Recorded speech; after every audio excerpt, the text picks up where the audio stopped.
Good morning. It's time to get up. Eggs and wakey wakey eggs and bakey. Wake!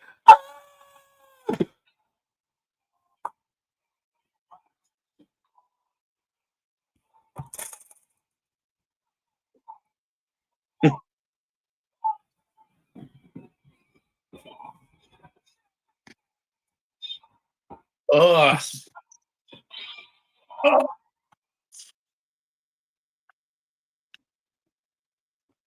We're all clear, right? Yep. Okay. No nightmares here.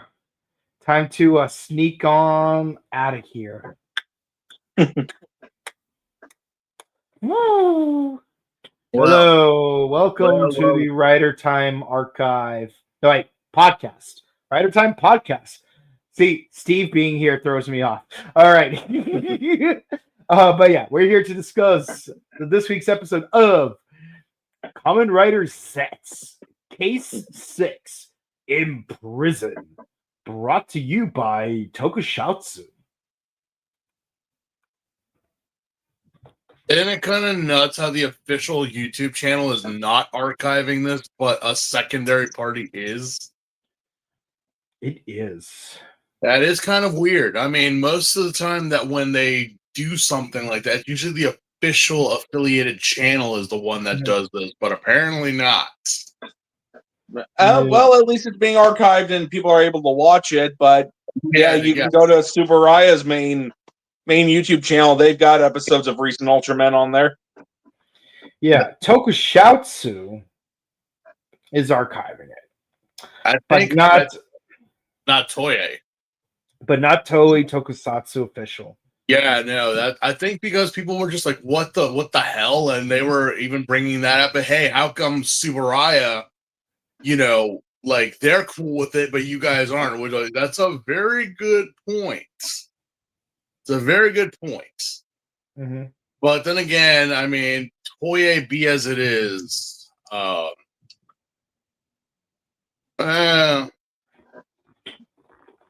I don't know who's running their social media pages at times. Sometimes I kind of wonder. Yeah, I mean, I suppose it makes sense because Shout Factory is the one that's licensing it for official streaming and subbing it. Mm-hmm. So I guess it makes sense. Yeah. Well, didn't Toei actually flag themselves on the Toei Tokusatsu channel a bunch of times? Oh my god, did that actually happen? That actually happened, yeah. Yeah. How do you flag yourself? I think because their bots are like it kind of broke it. Like it broke the they lost face because you know how like so many do you remember the great purge of like 4 years ago? Maybe it was 5 years ago today. Yes. Where yes, the great purge of 2021. Where like a bunch of like anime reviewers and manga reviewers literally one famously got flagged by Toei for talking about Dragon Ball or One Piece or whatever, and they were like their whole channel, their livelihood, their business was destroyed because of it. And of course, because it's Toei, like it's an out of country like thing, American laws versus Japanese laws. Like the one thing that people said was, I think that they're using bots, that they're just using a bunch of AI to like flag, because I mean they're getting like free publicity, free advertisement of talking about the mangas and the anime for fans to go out, and then that happened. Okay, was this person showing off footage from Dragon Ball Z in their reviews, or just talking about it? I mean, talking about it, but also showing things that he bought. He wasn't using scans. He actually purchased and used that, like legitimately bought products and showing it to the fans. Like he was legitimately doing it. I remember there was an incident where there was this guy who did gameplay footage of like Atari basketball or something, and then what's it called? Family Guy took his footage, used it in an episode, and then Fox flagged the original creator of the video because it was identical to the footage from that episode of Family Guy. Oh my god. That was the thing that a lot of people were like, what the fuck? Because the whole thing of Toei flagging itself really opened the eyes, and that's why I think the guy's still going strong. I don't know who he is. I don't really follow a lot of like weeb media other than what I know.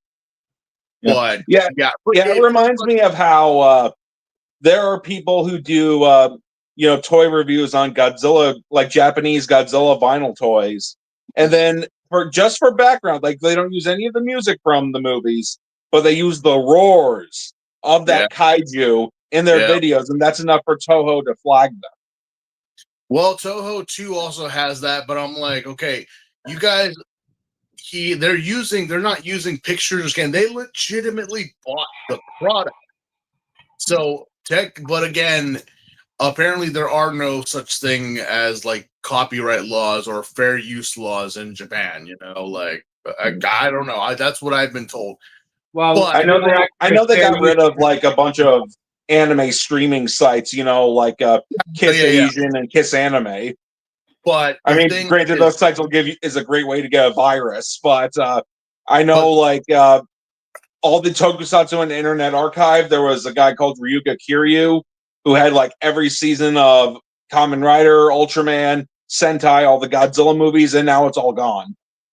That's because, well, remember that was also because of some dumb weebs that decided to use Twitter and to tag the like producer, director, or people of Toei or Toho and be like, "Hey, they're subbing this wrong. Should you guys say something about it?" I'm like,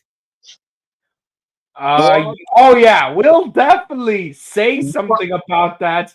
We won't necessarily say what you want us to, but we'll say something. I remember. And the crazy part is, even after the self-snitching, certain individuals, even after certain fan groups were taken down, oh my god, like that Industrial Illusion satellite from that episode of Yu-Gi-Oh, way down. It was people were still trying to say, "Oh, guys, don't worry, they didn't take down such and such user," and everyone's like, "How many times do we have to teach you this lesson, old man?" I couldn't believe it.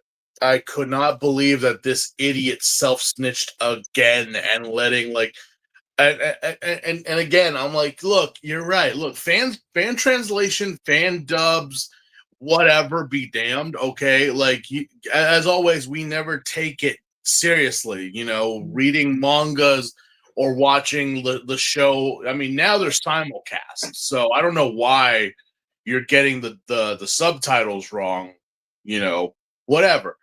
But the fact that what's the first rule of Fight Club?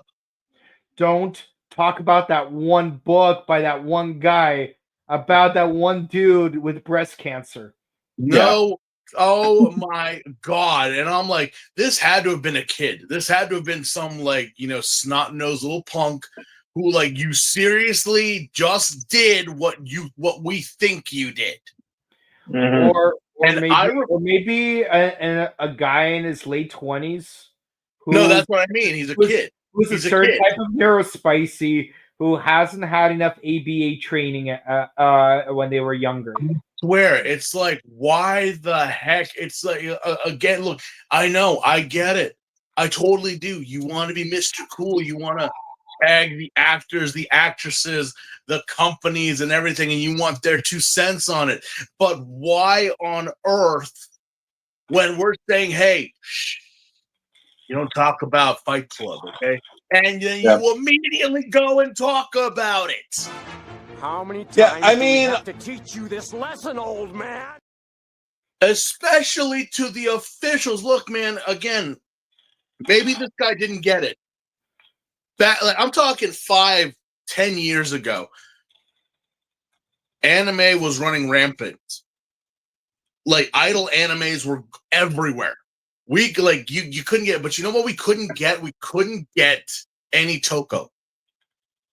It was very niche. You had to be invited for like certain groups online, Facebook, Twitter, Instagram, where they actually had the episodes and whatnot, and blah blah blah.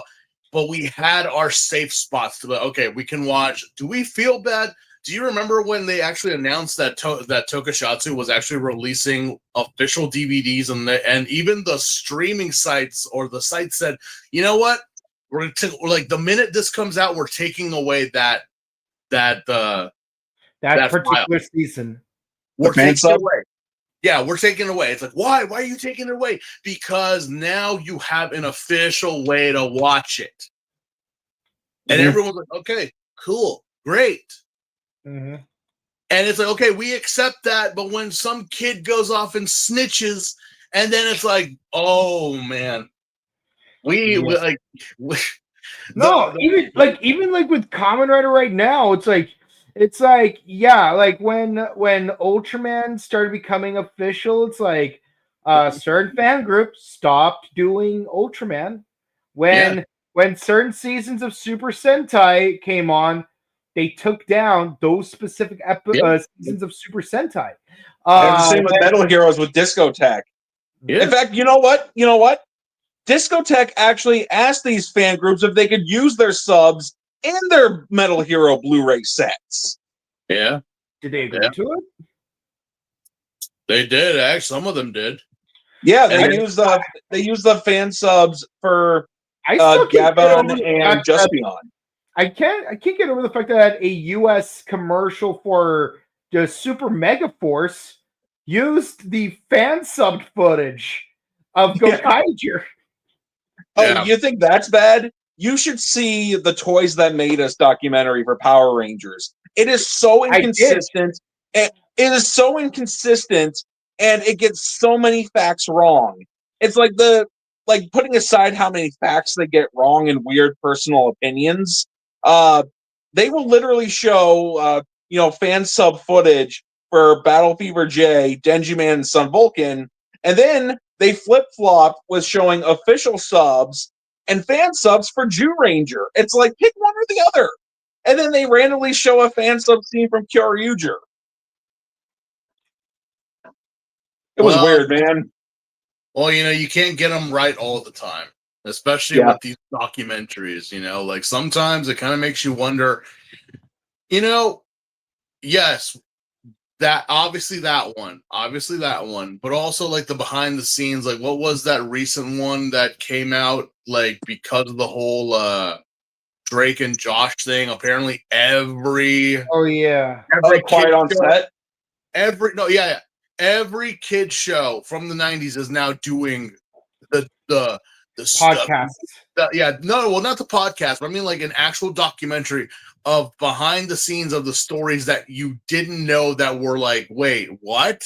You got what happened on set? What the dark side of your favorite TV shows? I'm like, there was one about the Power Rangers that came out recently. Oh yeah, I didn't even watch that one because it's like I recently did, and I'm like, okay, no, that I knew, that I actually did know because I do have some insider sources.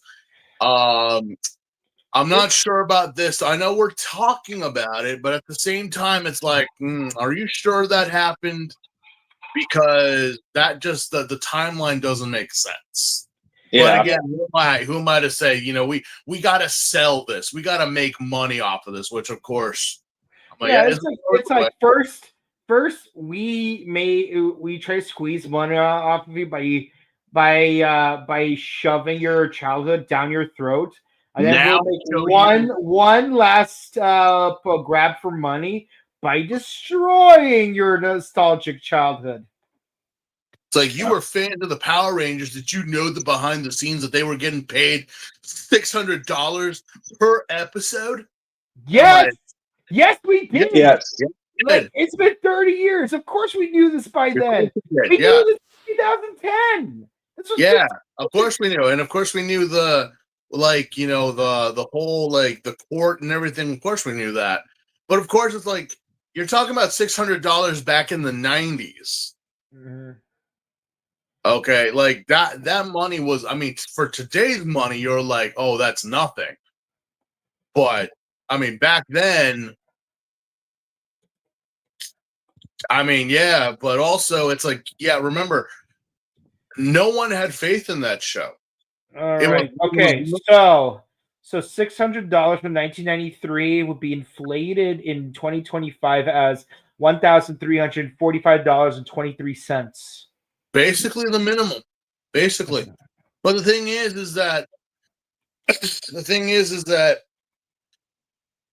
remember, this was not an established franchise. This was a brand new show. And any type of show of this sort was not like seen in the States. So I mean, yeah, I mean, obviously, second season, third season, Yeah, we the all, most we got was Dynaman.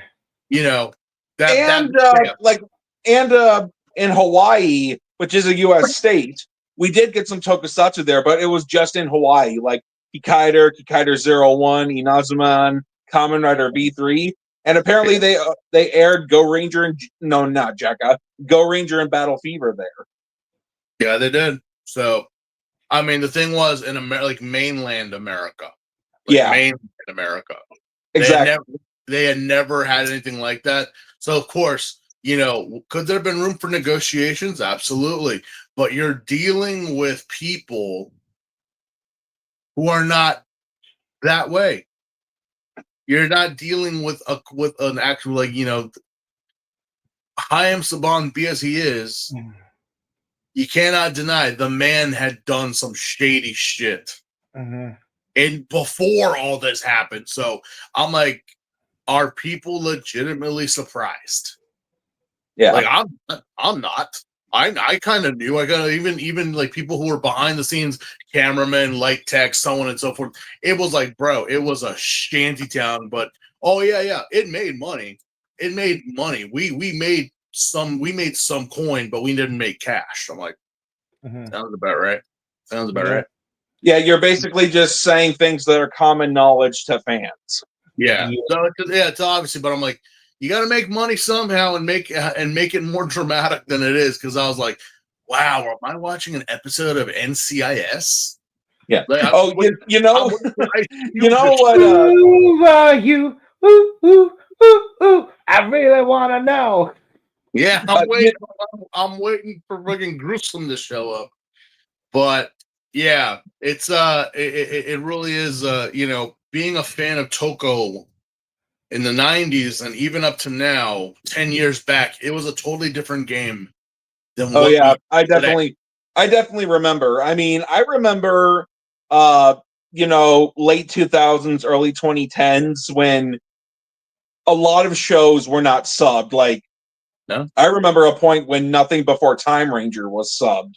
Yeah. I remember when the best subs that you could get were Hong Kong subs for certain shows. Yeah. Because there was no other option at the time. I remember basically none of the Metal Hero shows being subbed. I remember next to none of the Showa shows being subbed. Nope. I'm going to make it very simple. There's a reason why I quit Crunchyroll back in 2008. It's not because of some AI program. It's not because of staff members being underpaid or subscriber money being funneled into a Western project with low animation quality. No, it's not even like the outdated video formatting programming, HTML.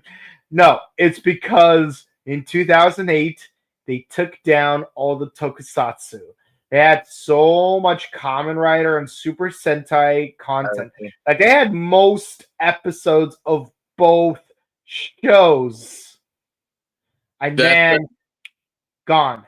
No, yeah, that they did. But again, like I said, insider information, they decided just to focus on the mainstream or what were to become the mainstream.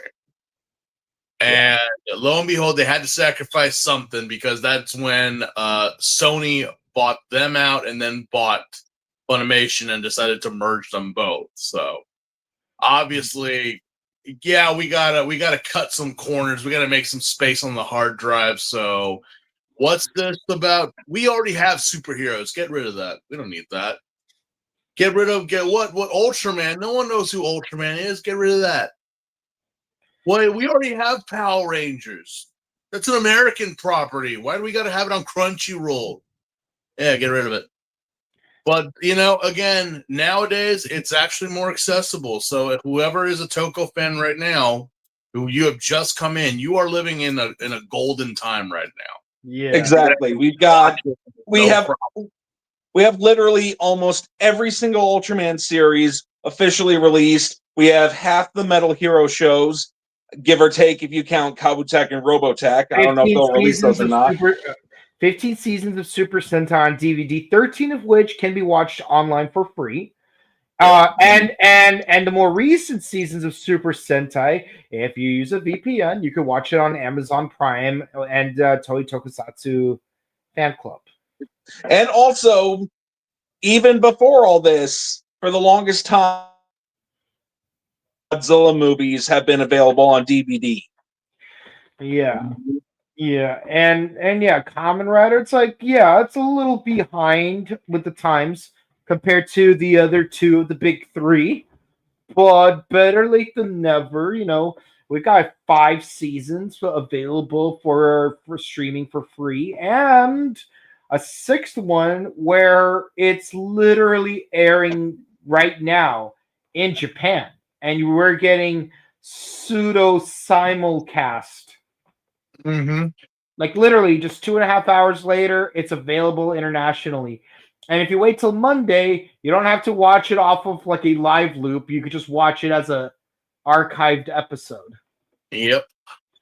Yeah. But honestly, this whole taking down these sites that we watched Toku at the time, because let's be honest, American Toku fans, there was definitely a time to where we took what we could get. This wouldn't be a problem if we did get more releases. Like, I'm going to be honest, and I'm not virtue signaling here at all, not in the slightest. I have never once downloaded any episode of any show because I'm too afraid of getting a virus on my computer. So I have literally always streamed my show. I know that's not really any better, but I've just streamed shows the entire time, or if they're available, I buy the physical release if they're available here in the US. And with Internet Archive, I was going to watch the remaining 6 Sentai seasons that I needed to see before I finished them, and then they're all gone. Which, by the way, they were the seasons Go Ranger to Dynaman, except for Sun Vulcan, because I already saw that one. But that whole thing is like between Hasbro and Toei right now. Like, I really wish they could just figure out something. And I mean, with the drought of Power Rangers that we have now, it's like, Hasbro, could you at least figure out something, you and Toei, to release more Sentai DVDs at least? Like, we want that, we bought them, we want more. Some of us have our favorite seasons, some of us don't.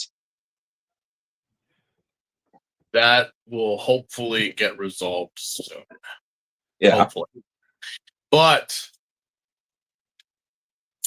let's get down to business. To defeat the Huns? No, to defeat the nightmares. Yeah. To defeat the nightmares. Let's get down to business. So, did you send me good Cheezos when I asked for customs? Viewers watching tonight on YouTube, on Facebook, or wherever you're watching us, whether you be at home, on TV, on your computer, or on your phones, thank you. We are here talking about the 6th episode Imprison of Kamen Rider Zeztz. Appropriately, we wake up in prison. Man, I have been there before. Mm-hmm. All right. I have almost been there before. I have been there before, but it was actually it was a makeshift prison. Oh. I was falsely arrested once, but I'm not going to get into that. If you want to, I'll tell you later. But yes, we wind up in a prison. As of why? Well, Baku's no stranger to getting arrested now, is he?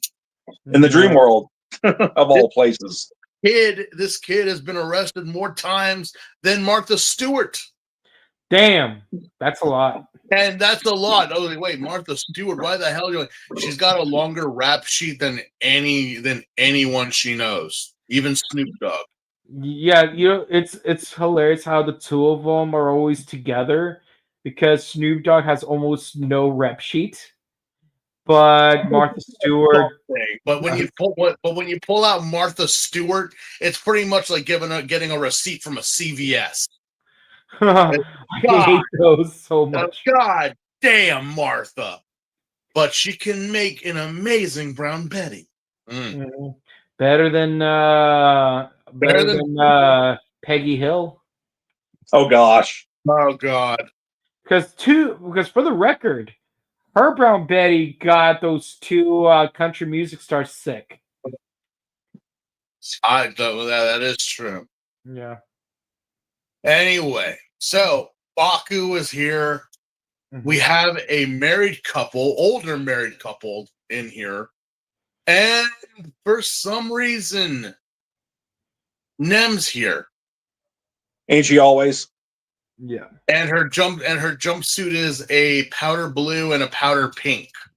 Mm-hmm. So it's cotton candy.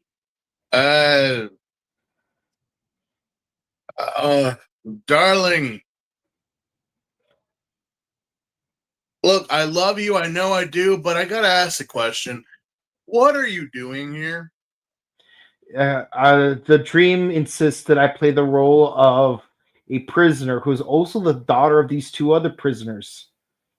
Which again, Baku freaks out and makes us all freak out. That I'm like, wait a minute. You actually have a family? There's actually like relatives that you have? Okay, so that kind of kills my whole theory that she's not really a person. Mm-hmm. Put a pin in that, right? Put a pin in that little point right there. But yeah, we wind up that this is a whole family drama as to why the dream world is put in a prison. We don't know. Baku strips out of his jumpsuit to reveal his Agent 7 cosplay. Yeah, he goes full Harry Houdini on us. He goes full on Time Ranger when they, pull off their civilian clothes to have those futuristic undersuits. I mean, he got them out.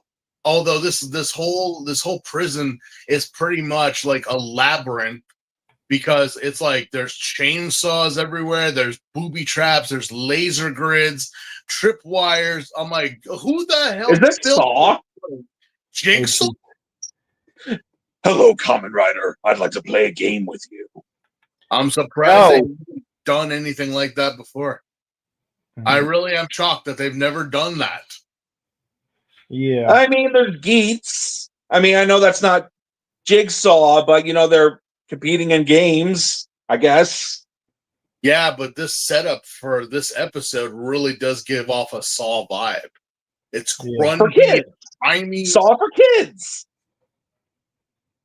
Well, Freddy Krueger was considered an advertisement for children at one point. So, oh yeah, he even had his own cereal.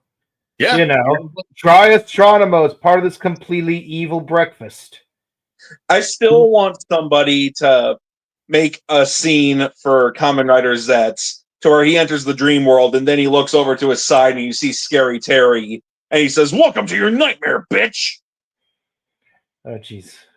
That'd be hilarious. That would be hilarious, but I'm still waiting for a nightmare to show up with those talon claws.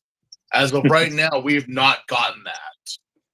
But yeah, Baku decides, okay, I'm gonna help Nem and her family because we all know that I want to get cookie points. Baku is a simp for Nem. Yeah. At this point, I mean, I kind of asked the question, who isn't a simp for her? Because she's all over the place. Oh, yeah. You know what it reminded me of? It reminded me of Paranoia Agent. Yeah, it's because of that little doggy. because of the doggy, but also because of Little Slugger. For some reason, every episode, this girl has to be here in some way, shape, or form, and has something to do with what's going on. And yet, here is the same thing. Is that, but in Paranoia Agent, you had to really pay attention to where the little doggy was or why Little Slugger showed up and did what they did. It's like, wait, what? Wait, why did he do that? Don't you remember the dad was creeping on his daughter?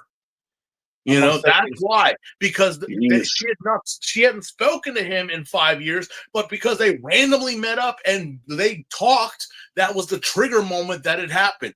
In this case, it's like every single dream that we have had, she's just there as like, which made me question: is she even real? Is she an AI? Is she like another?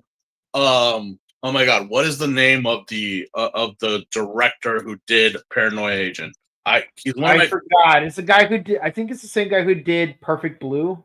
Yeah. He's one of my favorites, and I don't remember his name. Imagine forgetting Ishinomori's name, or Araki's name, or Togashi's name. Hang on. Yeah, I was also wondering the same thing about Nem. You know, like all those possibilities. Like, is she something that only exists in the dream world? Is she an AI? Does she have a physical body, but she's always asleep or something, or what? So, Satoshi Kon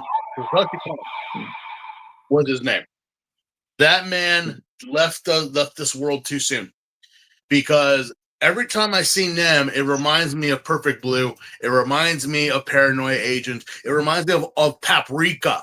Like all those Satoshi Kon movies that literally made you think and made you question reality. And this is what Kamen Rider Zeztz gives off, is that Satoshi Kon type of vibe. It's like, oh yeah, we have the real world, which sucks. But then you have the dream world and this dream world pocket dimension inside the closet that kind of like, you know, is an in between the two. So what is reality and what is fake? What is actually the cause and effect of what is going on here? I don't know, Satoshi Kon. You tell me. I can't tell you that.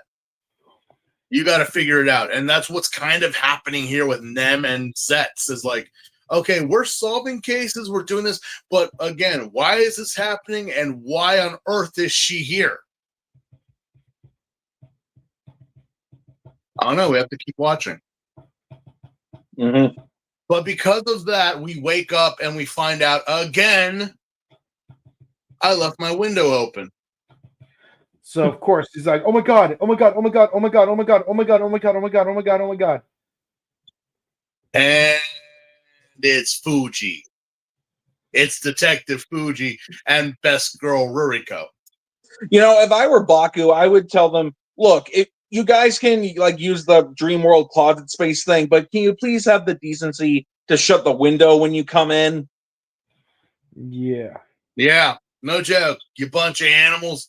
Yeah, well, thankfully we don't have more close-ups of Eggplant's feet.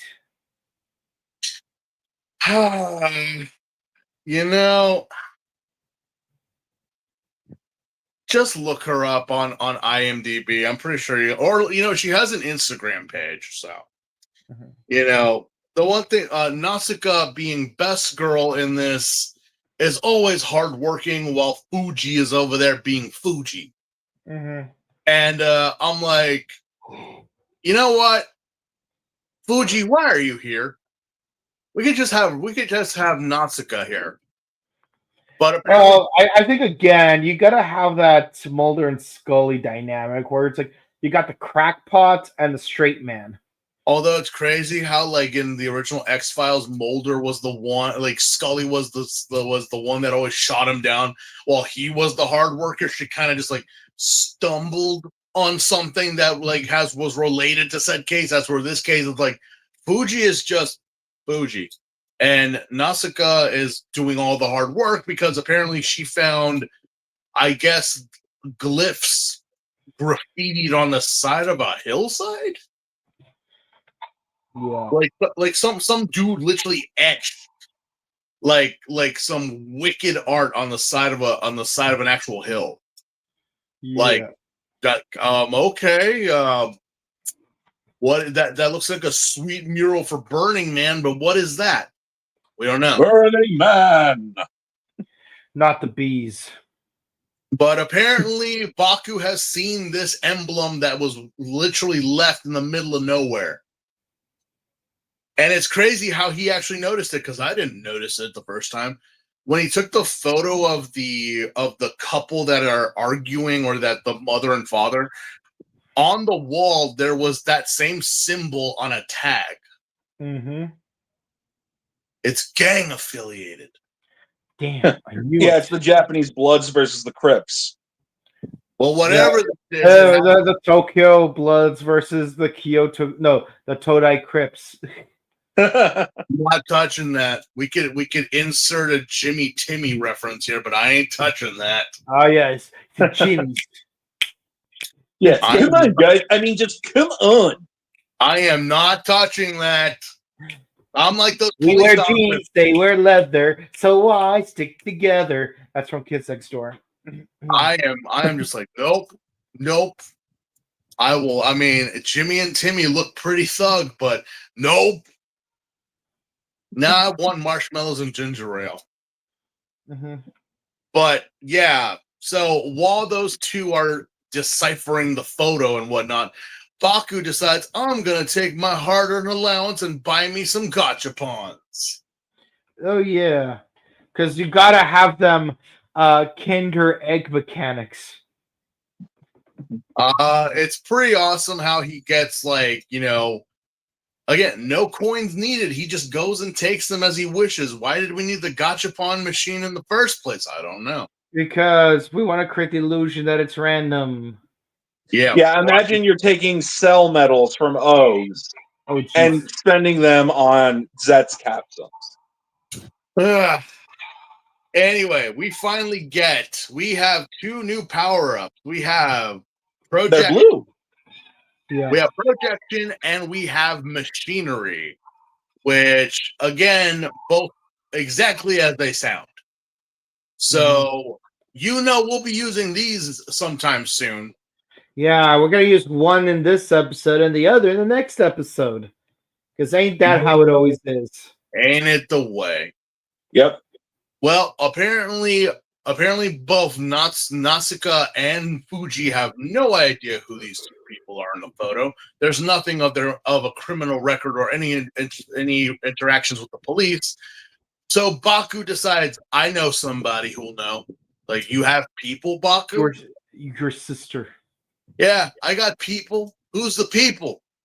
His sister. Because apparently his sister knows everything.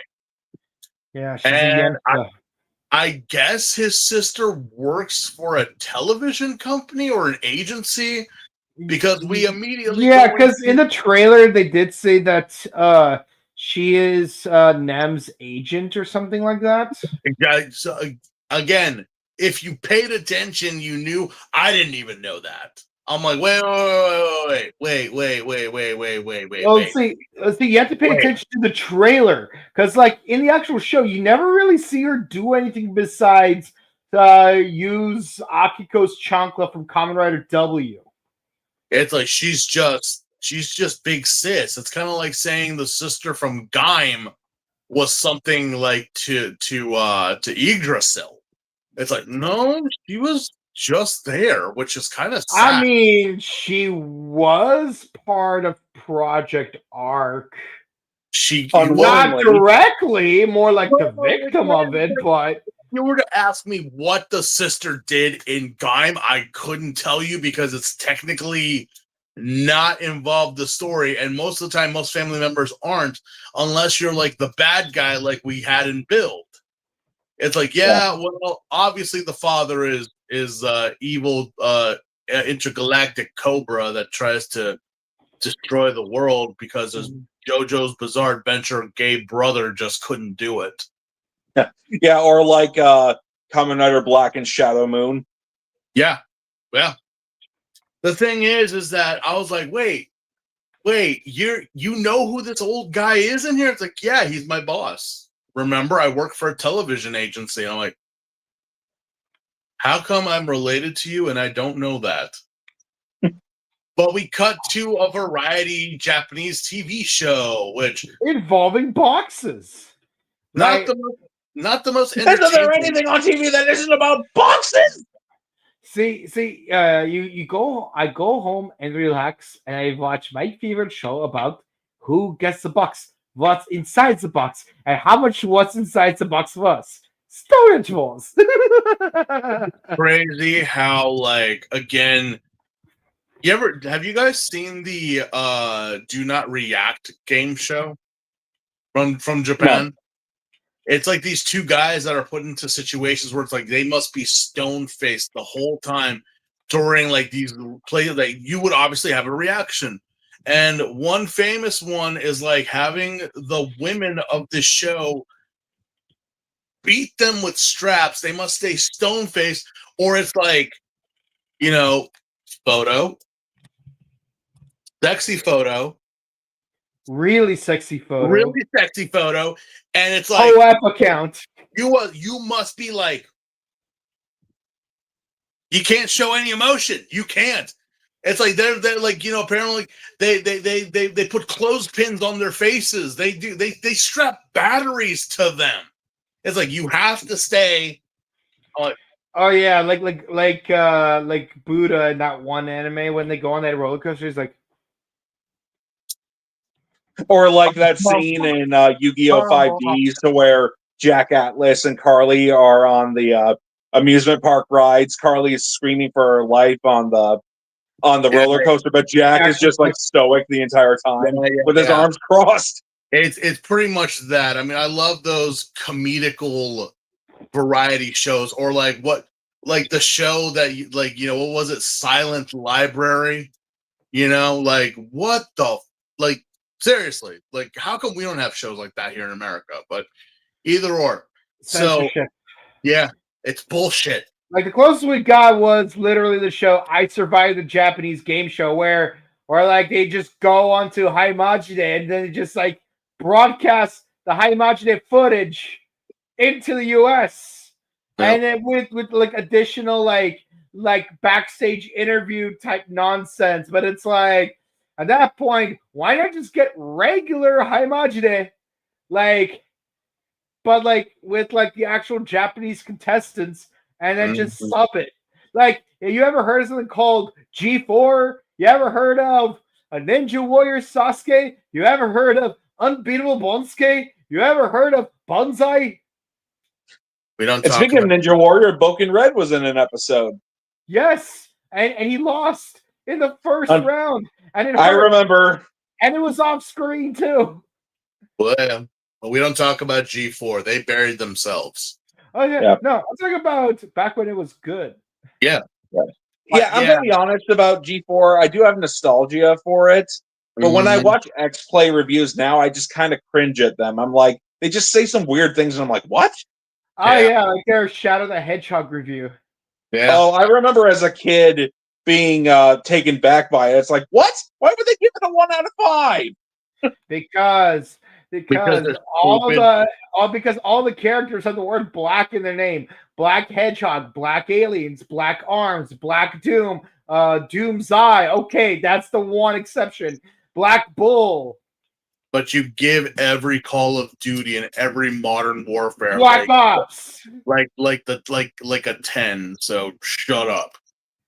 That's why you got it. Well, the one funny thing they did was like when they talked about Okami, and it's like take that Nintendo DS. Okay, you got the one joke. But let's be honest. We are not there for Adam Sessler. We're there for Morgan Webb. That could be debatable. But yeah, we find out in our show that the president is here. Kind of weird. Although Baku kind of thinks it's not him because he doesn't recognize him or recognize him in any way because they have had interactions in the dream world. My question is to Baku, even the bride from the last 2 episodes, you did meet her in real life. and she had no idea who you were. That's crazy. So is it really a thing that they have to know who you are, or they're shocked that they know who you are? What if they just Toku simply logic. forgot their dreams? I mean, the thing is that in the dream world, you have green contacts in and a cowlick. Ooh, what if it's a Superman thing? Maybe, but again, cowlick and green eyes. I mean, well, Superman has done less. So, I mean, it's possible. But yeah, I remember Charles Minor from The Office. you know what's fun? What I kind of felt a little uneasy watching this episode because we do get a flashback 8 years ago of how Nem was discovered, I guess. Yeah, that made me feel kind of uncomfortable too. It gives me, peddling files vibes. All right, well, I'm not a huge fan personally of the whole three. Yeah, you know what is clearly a reference to? Blades of Glory. Where like, and also there's a deleted scene, by the way. Yeah, Because originally, what's it called? Chaz Michaels and Jimmy, what's his name? I forgot John Hetter's character's name. They were actually from the same orphanage, and like while in the actual film, we see how like the dad like sees John Hetter's character figure skating perfectly, so he like adopts him. But turns out before that, he was gonna adopt Chaz Michaels, played by Will Ferrell. Yeah. But then he saw John Hetter's character figure skate even better, so that's why he adopted him instead of Chaz, and that's why Chaz hates him. Well, that's a deleted scene, but it does contextualize a lot of things. Well, Christian, freaking Napoleon Dynamite got kicked out like the minute he lost, so that's something for him. Yeah. But yeah, I don't feel uncomfortable, like just kind of like obviously whatever, that this type of thing in terms of like adopting a child does happen, and if the child is brought up in that lifestyle, fine. But the way that he looked at her from afar, it's like the opposite of Gozaburo Kaiba. It wasn't like here's the fact of this scene. He did not adopt her. He basically bought her. Yeah. Well, the thing is that when he saw her, his eyes just like a kid in a candy store. Just like I saw dollar signs. It just felt so wrong because it was like, okay, well, first off, why are you here in an orphanage? Why are you here of all things? If you're trying to adopt a child or something, didn't happen. You offered this random little girl like a chance to be a child star, anything, but she refused. But we find out that you continuously persisted in wanting her for your agency. And she kept saying no. Until the day came that I guess she actually did it her way and got enough of a following that she was like, okay, I'll work for you. So it wasn't pretty much that she was groomed or anything into this. She made it on her own, obviously. But when she finally appears to him in 2021, he is just so enamored.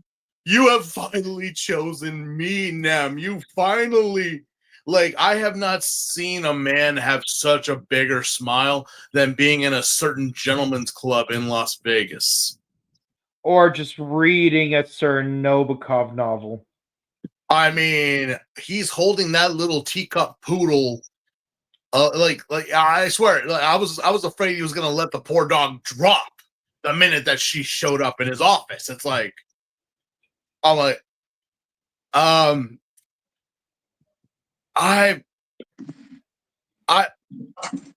okay, okay, okay, but remember, she's here employed.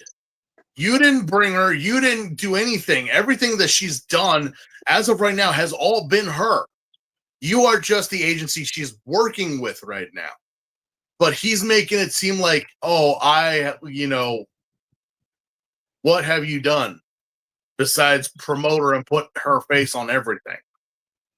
Well, hopefully he's not like Johnny's with Hiroshi Nagano. Mm. I'm hoping not, because again, Nem honestly has got a good deal here.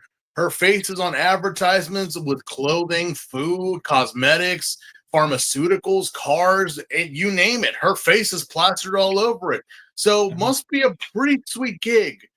But the fact of the matter is that Nem in the Dream World said that she's not related to these people. She he said family, but not really. But it's like she never mentioned to Baku that this was her employer. But it's like kind of weird. Why would your employer say that you guys are a family or you guys are related? I hope it's not one of those situations where it's like here at this job we're like family, but this time he actually means it. Well, It's like you took a PTO and you didn't call, you didn't write, you didn't call that you would write that you'd call. The overbearing Jewish mother. I waited by the phone and I still got no call. It's I don't know, the whole thing about work and family. I'm like, I kind of understand it, but at the same time, respect the boundaries, people. Respect the boundaries. Have respect for your coworkers of both sexes and any identities that they identify as. But my advice: if company you're applying for says we're like family here, run, just run. Don't look back, run. Don't run. It's more like, okay, but obviously, if I have like a vacation or whatever, this and that, then I hope you respect my decision that I'm gonna do it. That's just it. They won't, and they're gonna use the "we're like family" as the excuse to violate those boundaries. Then I need you to be a team player and cancel your PTO. No. In my position, I'm always like, no, go family first. This is that. No, you've earned this vacation. Don't worry about it. We got it. Don't worry. See, that's if you were in charge. But again, I remember at an old job that I used to work at, which I hated, by the way, but that's a different story. I remember thinking, if they don't give me the time off to go to G-Fest, I'm going to quit this job. Yeah. My dad. In fact, you know what? I'm surprised I didn't get fired because probably because I was one of the most competent people. Oh my gosh. The people there were the most incompetent people I've ever worked with. Oh my gosh. But that's also another story. Anyways, I remember my supervisor, asked me a hypothetical. So if you had to choose between like still working at this job or G-Fest, if we didn't give you the time off, what would you do? I'm like, I'm going to choose G-Fest. I'm surprised I didn't get fired. Well, priorities, but also the fact that a job does not control. Obviously, it pays you, but it's like, how, dude, you don't need a college education to work here. You don't even need to even graduate high school to work here. So I'm pretty sure getting a job. I mean, if you got a manager position, I can get a manager's position somewhere else. Mm-hmm. So yeah. Oh, I remember there was that one movie. I think it was about Biggie Smalls. Or some other rapper where it's like a teacher used that rhetoric of like, it's like if you don't go to school, you're gonna end up being a janitor. But then it's like a janitor makes $24,000. No, sorry, a teacher makes $24,000 a year. A janitor makes $28,000 a year. 28,000 minus 24,000 equals $4,000. You just played yourself. Well, let's not get into the BS of the teacher payment system, no joke. Oh no, But I totally get. anyway, so I'm kind of like I'm at an impasse here with the with the president, because I kind of like, you look at Nem like a dorky weeb would look at his like at a figurine of an anime girl character that he really likes. Like, you are like, to you, Nem is like a figure that you just idolize. I don't really understand why or what the problem, what the So gimmick she's like a doll to him. Yeah, I was gonna ask which one of two ways is he looking at her? Is he looking at her like his main OnlyFans girl, or is he looking at her like she's a porcelain doll for him to possess and control and put on the shelf and collect dust? I would mostly say the latter, but who knows? I mean, we're gonna have to wait next week to see how that plays out. Yeah. But we do kind of have this whole thing now with both Nausicaa and Fuji, that we're trying to figure out what is the connection between the president, his wife, and Nem. Are they family? Are they related? But as always, Best Girl Nausicaa has the answer, or she just loves to read the main pages on Yahoo Japan, because apparently it has been revealed on the social medias that the president and his wife have filed for divorce. Trouble in paradise, president. But of course, I wonder why. But of Actually, course, I'm curious. Which one's divorcing the other? well, they just say that him and his longtime wife Ruriko have split up, but a reason has not been stated. So technically, it's like, no, they know that they're getting a divorce, but they never really mentioned a reason why. It just says in the page that it's an abrupt announcement. Like, they just on a whim said, yeah, we're splitting up. As why? Why is that? We don't know. But again, how he was looking at Nem, I'm like, yeah. if this was an episode of SVU, I would be like, okay, where's Ice Cube? Or no, where's Ice T? Ice T. Where's Ice Cube? Yeah. I'm sorry. I know. Yeah. Maybe we need to go to a coffee shop to serve up What some Just Ice.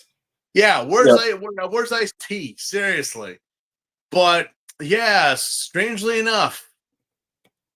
But of course, here comes Fuji and his ample knowledge. Like, you were so right about the last case, Fuji. Because apparently he figured it out no time flat. And this is verbatim. This is exactly what Fuji said. He says the president is the one dreaming. He acts like a father figure to Nem. He neglects his family in reality. And in doing so, the trauma that causes is making him divorce his wife. But in the dream world, he wishes not to be. He wishes to keep his family together. So much so that he cognitively made a prison where his family, or at least his idealized prison where Nem is his daughter, is not able to escape, because if they escape, they could leave. But if the three of them are trapped together, they'll be trapped together. It's crazy. It's stupid. But my God. Does it make sense? It makes fucking sense. But Baku must now takes Fuji's lead, and he must investigate. And how does he investigate? He puts on his PJs and goes straight to bed. Don't worry, guys. I'm on the case. Good night. Not even any white noise or crashing waves or the sound of gulls. No, he just, again, sometimes I wish I had this ability. You ever just have those days, those nights that you're like, oh man, I want to sleep, but I can't. You can't. And then it's like, oh crap, it's morning. It's like, yeah, no. Baku just immediately blacks the fuck out, which I'm like, I hate you, Baku. I really fucking do. I hate you so much. Jealousy, turning saints into the sea, swimming through sick lullabies, choking up your alibis. have we ever questioned why the moon looks like Pac-Man from the side? No, we have not. We have brought it up, but like we never really questioned it. Well, like, I told you guys, if you play Sonic Adventure 2, Oh yeah, the Space Colony arc blows up 2/5 of the moon. yes, and in Sonic X, Eggman repairs the moon. Yep. But And then somehow in future controls its Sonic orbit. games, the moon's full again, and apparently their explanation is, oh, it's the other side of the moon that wasn't blown up. How convenient. okay, how convenient. Mhm. But either or, we finally pick up where we saved our video game progress last time. Apparently, Nem and these two people have just been sitting where they were left off. Mhm. So, yeah, Baku interrogates her, wondering, like, okay, Nem, you never told me that this guy was not your father, wasn't related to, he's your boss. Yeah, and she's just like, and I'm just playing a part. I'm like, dude, woman, do you not realize what is going on here? We're not playing a game. We're not, like role playing or being on some variety show. People are dying. The monsters are crossing over. Cats and dogs are living together. It's mass hysteria. But do you realize what's happening? I do realize what's happening, but I have to play the part for the president and for him. Like,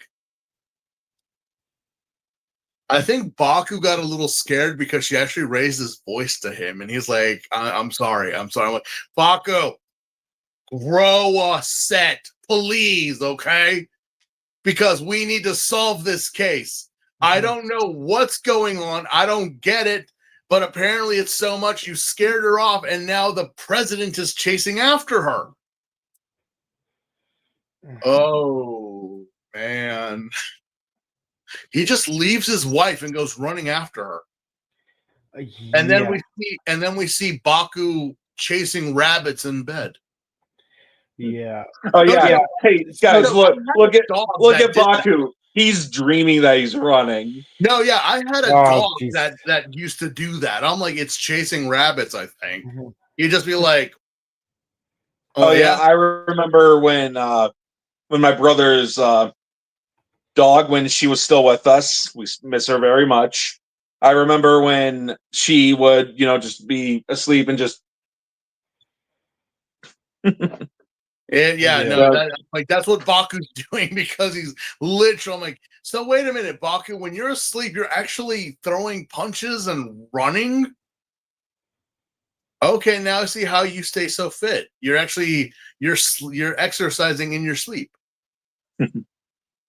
But yeah, because of this, we wind up finally bumping into the kaijin of this episode, which it looks like Kamen Rider Scissors Advent Beast. Well, yeah, I was gonna say Volcancer. Okay, I know it does. It does look like It's even the same color. It does look like it's got a pincer. It does look like, and it has the same like roundish profile. It looks like a crab. It really does look like a crab. But for all the weebs out there, look, chill. Okay, I know, I get it, I read it. I'm not a big fan, but it's the Chainsaw Man. Yeah. This kind of goes back to my question of, okay, Toei, are we having the monsters being indirect references to past riders or not? Actually, while Soviel is not an actual nightmare, you know what else? Oh yeah, I know it's not a nightmare, but I'm saying the monsters in general. You know what else it resembles? What? Go. Oh, Kamen Rider Go. Yeah, remember Go from Ore Tanjo? Do I remember? Dude, I met Hiroyuki Watanabe at my first G-Fest. Yeah. Yeah, I wish he was still here. Its body, it's got that zigzag motif from the crocodile teeth, and remember that like his sword also had like little teeth on it. Yeah, I mean, it's a pretty cool design. It's got like, and it really did. I was like, wait, I've seen this before. Where have I seen it? And then as I was going through like my random searches online, I did happen to see like, wait, that's from Ryuki. That's when the crab went full release form. And then it ate scissors. Yeah, and I'm like, all right. So I mean, there could be the theory still somewhat stands here, people, that we might be getting homages to past writers, but just slightly for those who know. Mhm. But So it's a Volgauser? it's Full a Gauser. ball chainsaw Gauser. Yeah, Gao cancer. Gal Cancer. Yeah. Hey guys, we've got our new member of Gal Ranger, Gal Cancer. He'll defeat the orgs with cancer. Yeah. I mean, cancer is the Greek word for crab, so For crab, yeah. But, Oh, okay. Yeah. That works. Yeah, he's a crab. But he maybe, still gives the orgs cancer. maybe the disease is called cancer because tumors look like crabs or something. I don't know. I don't know. You're killing my crab vibes by saying that. But anyway, so now it is time to transform into Zeztz, but not base Zeztz. We're going Mega Man set because he uses the mechanic upgrade and winds up with a Mega Buster. Or since it's Japan, shouldn't it be called Rockman? Well, yeah, that is true. I mean, potato. I mean, Mega Man, Rockman, same difference. Yeah, I mean, he's got a Buster, so Yeah, but it wasn't a rock. It was a rock crab crocodile. Oh my thing. gosh! And again, this form is blue, so I mean, I saw it. I'm like, that's a Mega Man reference. Yep. Or if you want to be technical, maybe it's a Mighty Number 9. I don't know. Oh geez. I know. But yeah. Instead of using battle chips like in NT Warrior or EXE, again, same difference. Instead of using battle chips, he uses capsules. Jeez. Well, at least I don't know too much about Star Force, but I don't know. Anyway, so we started a throwdown with the Chainsaw Man Cancer. And so far, I'm actually liking this upgrade. The giant grapple claw. I mean, it actually did shoot. So I'm like, that's a Mega Man reference. That's a Rockman reference, fully 100%. I don't care what anyone else says. It's there. But they finally made a Mega Man Kamen Rider, and he's not even in XA. I know, what a rip. I know. We basically focused on Namco games. Yeah. But hey, at least XA is Pink Sonic, basically. That is true. That is true. He's Amy. He's a gender bent Amy Rose. Oh jeez. I mean, he's even got a hammer. He's even got a hammer. Okay. Yeah. So it's confirmed. He's got those little like hair bits. XA is Amy Rose. But we wind up beating the chainsaw crab. But apparently this bitch can rebuild itself. I love how you worded that. This bitch can rebuild itself. That sounds like something out of Rick and Morty. This bitch can repair itself.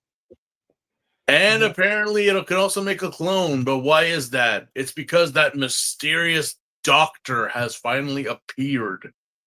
He has presented himself to Zeztz, which, again, who is this guy? Well, if he's a doctor and he's fighting against Mega Man, is he Dr. Wily? Maybe we go more towards the X route, and it's like one of the maniacal robot clones outside of Sigma. That's not Sigma. Like, oh my God, is it Sigma? It's Sigma in disguise, but the guy before him wasn't Sigma. Like, it actually was a random doctor that was, But yeah, apparently this guy controls the power of dreams. You know, I would be more shocked if I didn't actually say you're lying. Mm-hmm. Although it is kind of interesting how, like, how he presents himself and how he is saying how dreams and reality are one and the same. How, like, the truth can be revealed by someone, and and the outcome here is a million times worse than if it were in real life. What do you mean by that, Doctor? What do you mean the truth is worse in the dream than in reality? That's strange. That's a strange thing to say. But regardless, we have again a throwdown between the two crab chainsaws and Zeztz, which finally, in a way, kind of tells us what we're actually doing in here. And it's exactly as Michael said. This place is the nightmare. So much so that it sprouts eyes, which is fine at first, but then, and it looks like an ungodly abomination when it's got the arm hands come out. I'll say this.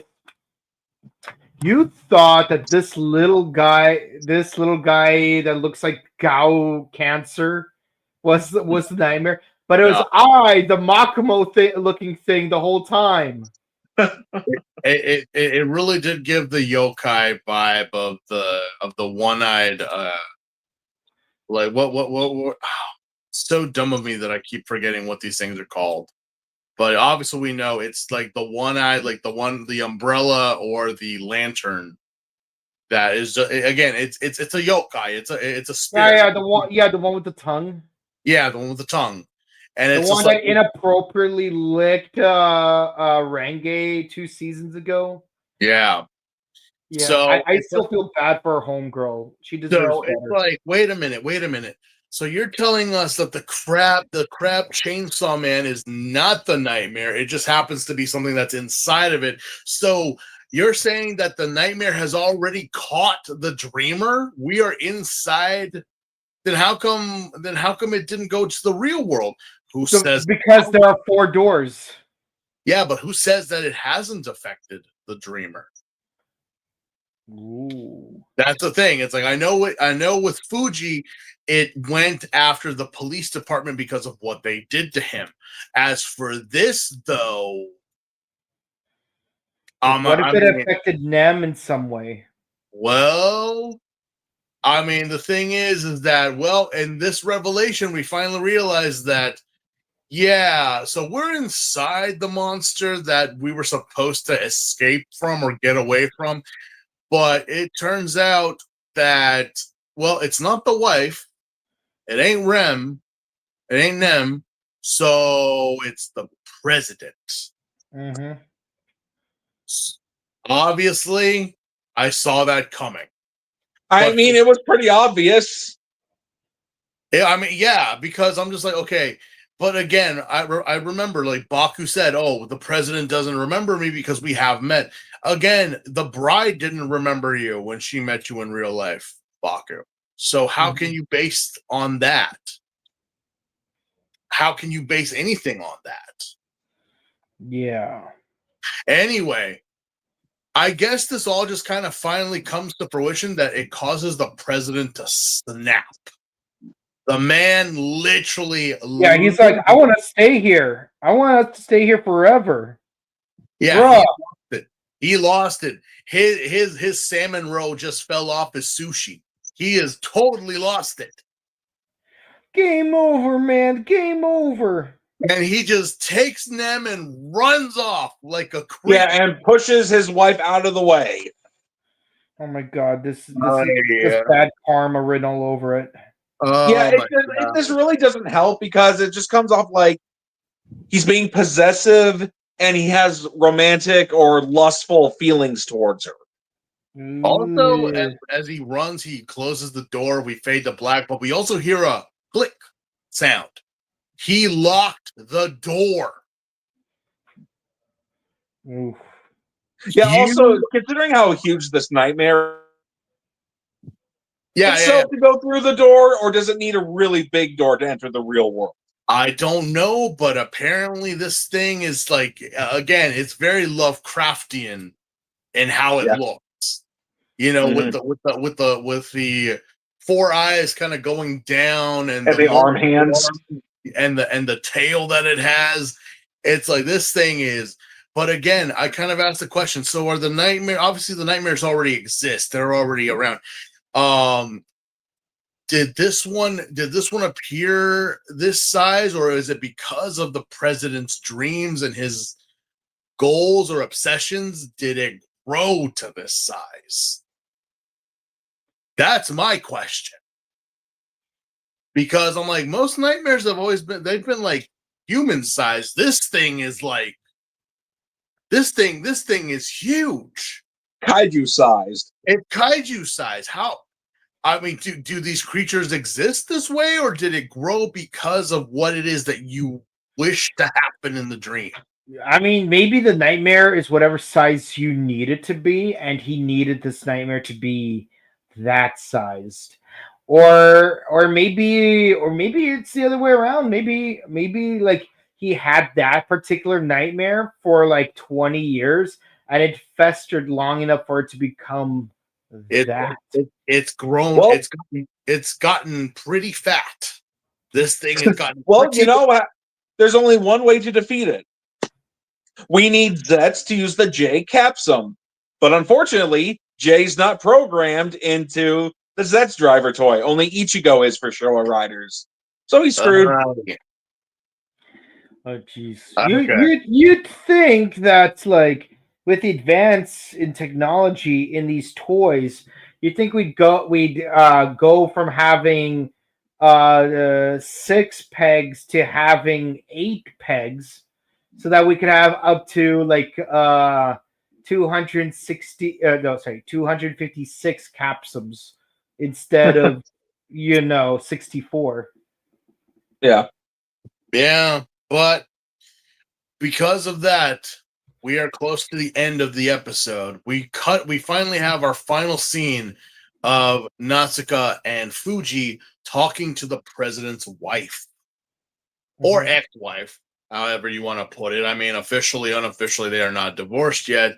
But I could tell you, I have seen this look on many women's faces before. The whole loving, caring wife to an ungrateful fool. It's pretty sad. Mhm. But she. Remember how Goku just left his family to train Oob? Let's not get on that. I'm just messing with you. If it makes you feel any better, his hair's not bleached. Yeah. But apparently she goes off and says, well, I suppose I don't owe him anything. So she decides to just let it all out. And it's like, obviously, it's like, wait, what do you mean? What do you mean? What's going on? What happened? It's like her husband became a different man because of an incident that happened 4 years ago. Like not 8 years ago, not a year ago, 4 years ago. What do you mean by that? What happened 4 years ago?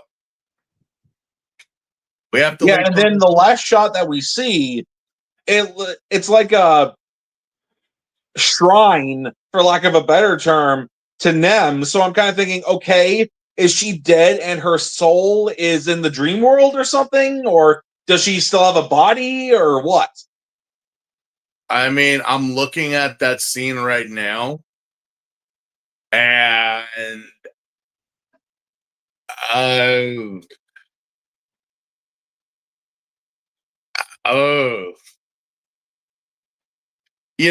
okay, it's not the fact that we're implying that she's dead. It's more of the fact that I count at least 20 different photos of him and her together. Yeah, this doesn't feel like this isn't something that father and daughter figures do. I understand the mourning process and everything like that, but I mean, I don't think anything happened or anything did happen between the two physically. I certainly hope not. I think this is just an obsession. Yeah. It is a straight up obsession that again, yeah, something happened to her, but this is an obsession. Yeah. This is an obsession right here. I don't know how else to phrase it. It's an obsession because we leave with ominous music and the preview for next week.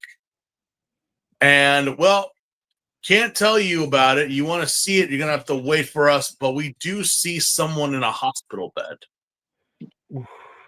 Yeah, so is she in a coma? That that actually would explain a lot. If she's in a coma, she's stuck in the dream world. Although it's kind of like, I don't. Again, we'll see what happens next week when we finally see what Case 7 will expose to us. But right now, ladies and gentlemen, that is it. That is Kamen Rider Zeztz Case 6 Imprison. Oh boy, I can't wait. Oh, okay. This one, I love escape rooms, so I can't wait to watch this. This one actually kind of, I'm not uncomfortable watching this. I mean, I don't feel that way in any way, shape, or form. We are simply delivering as we see it. But this one actually kind of makes me like an SVU episode. I noticed that this season's tonally darker than what we usually see in Kamen Rider. I'm like, is this the same 9 a.m. Sunday kids show that we've been watching for the past, in my case, almost 20 years? Because like this feels way totally different. This feels more like what we would find on Amazon Prime. Come on. I mean, Kamen Rider has never been afraid to cross the line when it comes down to this stuff. We have seasons that literally go into the creation of mankind and the dichotomy of good and evil, such as Yeah, but even that wasn't tonally dark like this. Well, I wouldn't say dark, more like tonally gritty. Like you could have all those planned zombies like take over the city, and the only person who could save everyone is a bunch of what's it called, meddling kids and a flamboyant Frenchman. But even that wasn't as tonally like grim as this, and we're only at the beginning of the show. Didn't they say that they wanted to make it, for lack of a better term, kind of geared toward an American audience since they were streaming it? I get that. It's just like, it's like you're so used to like Kamen Rider being like My Hero Academia and Black Clover, and then all of a sudden it's like Corpse Party. Well, I mean, we are getting to that point, but so far, again, it's all speculation right now as to. And again, I'm not. Just to be clear, I'm not hating on it. It's just no. So far we're just like experiencing what we know and what we see of this story. We don't really know what's going on until next week when we finally get all the loose ends tied up. But as of right now, it is giving off a kind of creeper vibes with the president. Yeah.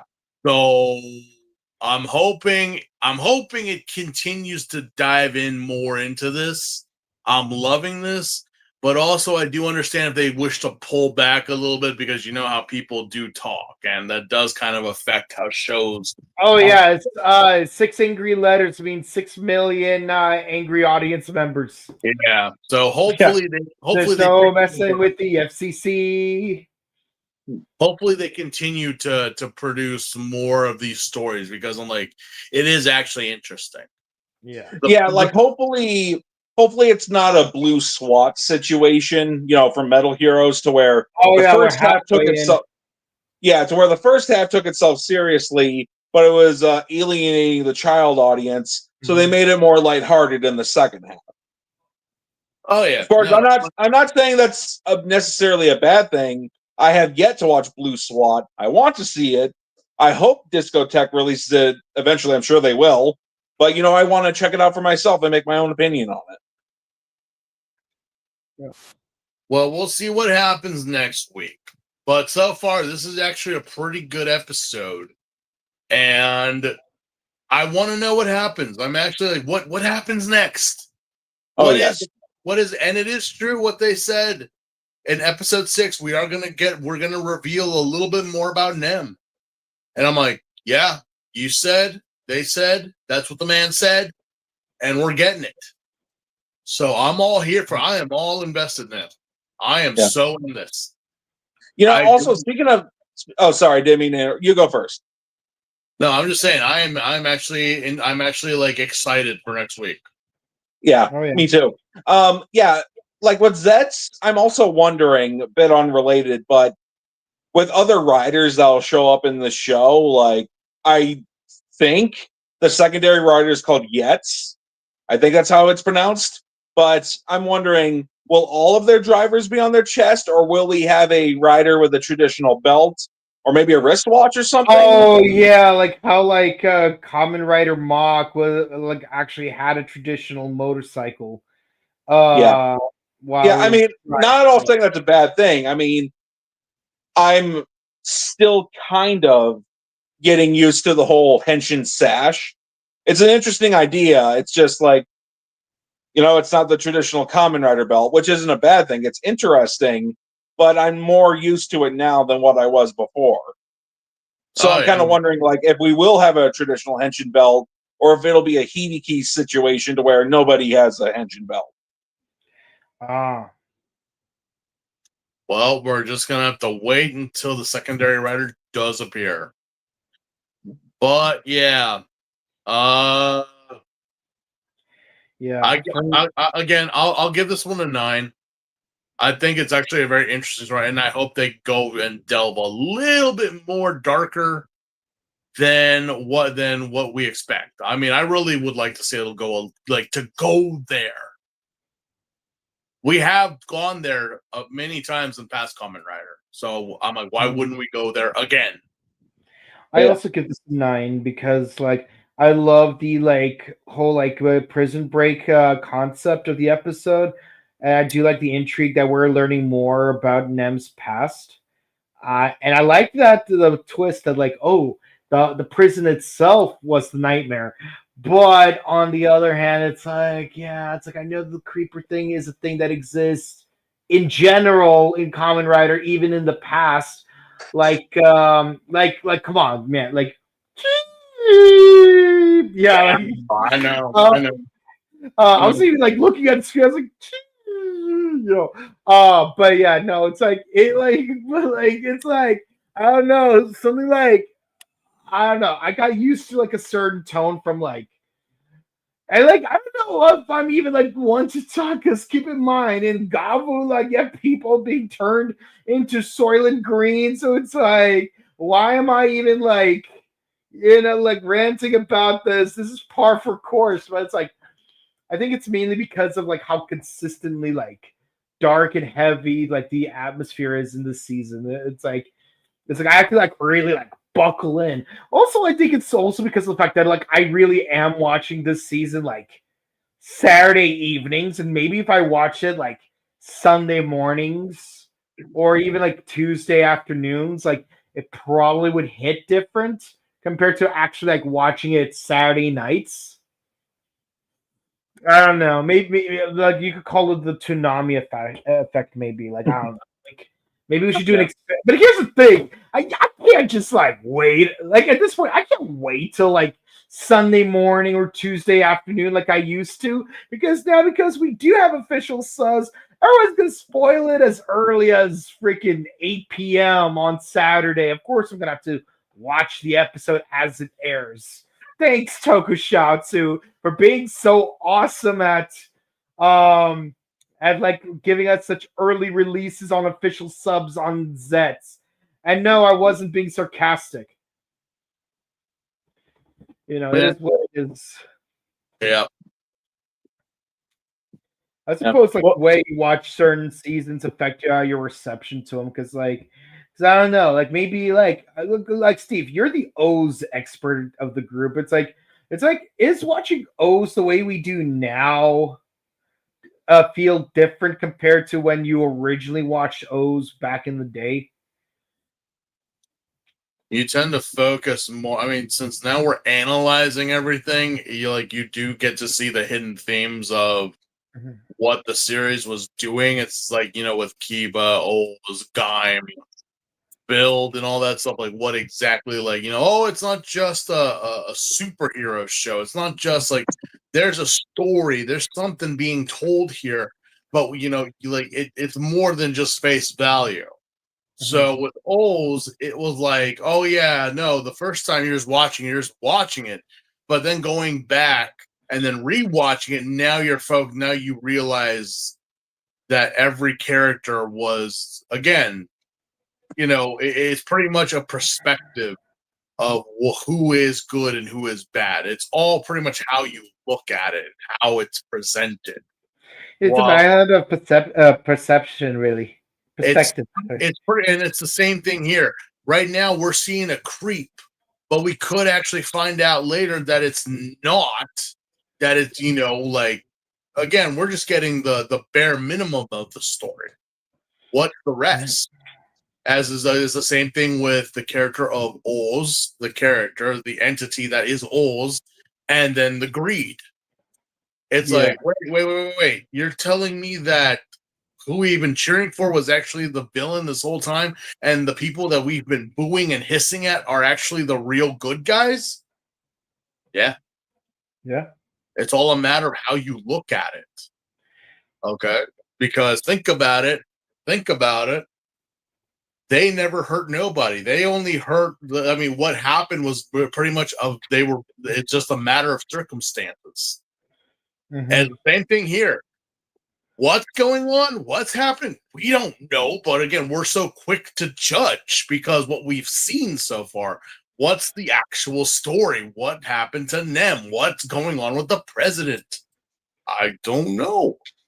Seems kind of creepy to me, but again, it could be just a man grieving for someone that he actually cared about. So, we'll see. Alrighty. So, any last thoughts before we go to the comments? Nope. Yeah, well, I didn't give a score yet, so. Oh, yeah, go ahead. Yeah, honestly, I have to agree on also giving it a 9. It's an interesting concept. A lot of interesting concepts, actually. There's the whole creeper vibes things, but we still don't have all the context. We still don't have all the facts. So it's like maybe we're being too quick to judge, or maybe our intuition is right. We'll find out next week. And then, like the nightmare being that giant Lovecraftian kaiju ungodly abomination thing, being actually inside of the monster of the week, 2-parter. It's an interesting concept. And then, we get some cool fight scenes, and then it's like they're adding to the mystery of Nem, because we've been wondering for the past bunch of episodes, like, what is her deal? Like, does she only exist in the dream world? Is her soul in the dream world? Did she die or something? Or is she in a coma? Like, if she's in a coma in like that hospital bed, then it makes perfect sense why she would be only seen in the dream world. Oh, you'd be a hilariously insane theory that will definitely not be true. What? What if Nem was actually part of Suede's creepypasta dimension from Ultraman Arc, but then she got hit by like a creepypasta truck-kun and got isekai'd into Kamen Rider Zeztz. Yeah. Yes, Toei and Tsuburaya finally doing an Ultraman crossover since 1993. It's like the time I was an Ultraman character and got reincarnated into a Kamen Rider character.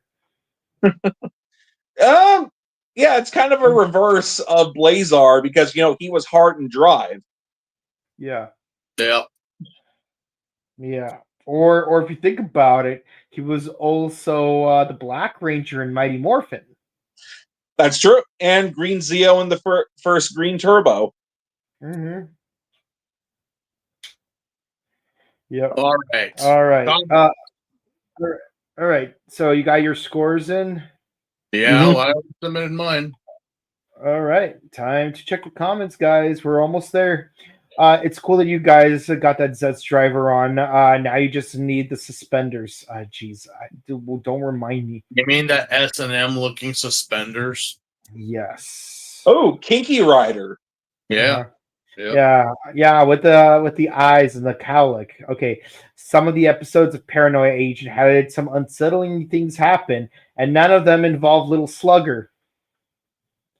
Ain't that the truth? Well, I mean that yes, but at the same time, it's because of Little Slugger they happen. Yeah. Like he wasn't necessarily the one that beat them unconscious, but it was like seeing him, or like there was that one part where someone believed they were getting chased by him, only to like have the paranoia of seeing their reflection looking like the Little Slugger face that caused them to fall and like slam into I think it was either the cement or a car. I don't remember, but it's like, yeah, it was a Little Slugger. Yeah, or there was that one time when like that one kid lied about being attacked by Little Slugger, and like no one believed him, so he got happy when he finally saw Little Slugger about to attack. I was like, that kid that was like the part of apparently the golden child. yeah, or his teacher who has like split personality disorder. Yeah.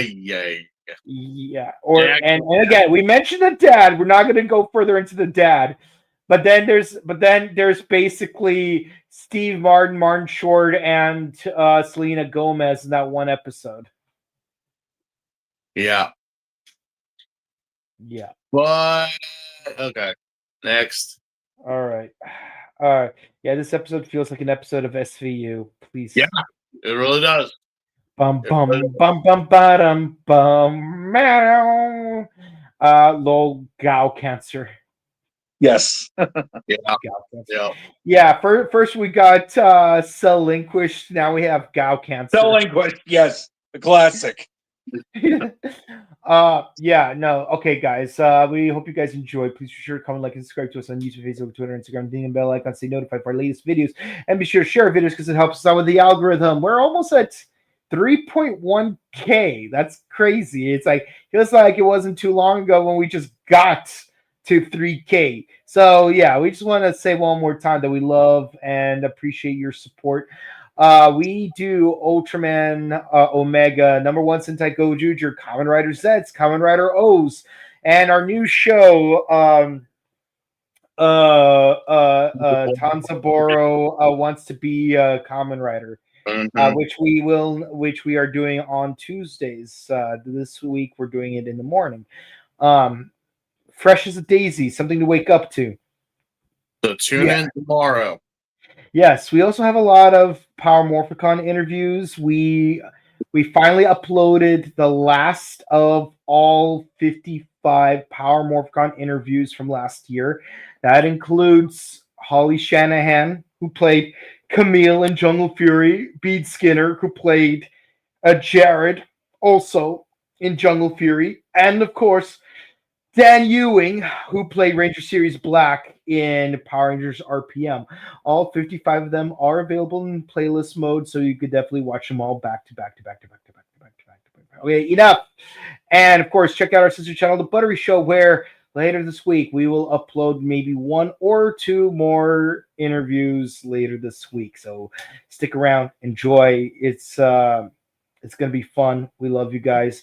And if you want to follow our personal content, where can the people find you? Just on IG, guys. Thank you so much. You find me on both YouTube and Twitter at Axel Ranger. You can find me on Instagram at Bouken_Kabuto.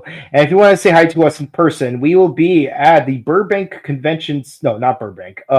Pasadena Convention Center on January 25th for Pasadena Comic-Con, and once more in August 28th through the 30th for Power Morphicon 2026. It's going to be a great year for conventions. On the official capacity as press, we are done for the year, so we can't wait to see you guys next year as official Morphin Network members. And yeah, until next time, please be sure to stay safe, have fun, enjoy your week, and just get plenty of sleep, guys. Like no need to drive yourself into a nightmare. Yeah. Go on. Bye. Bye.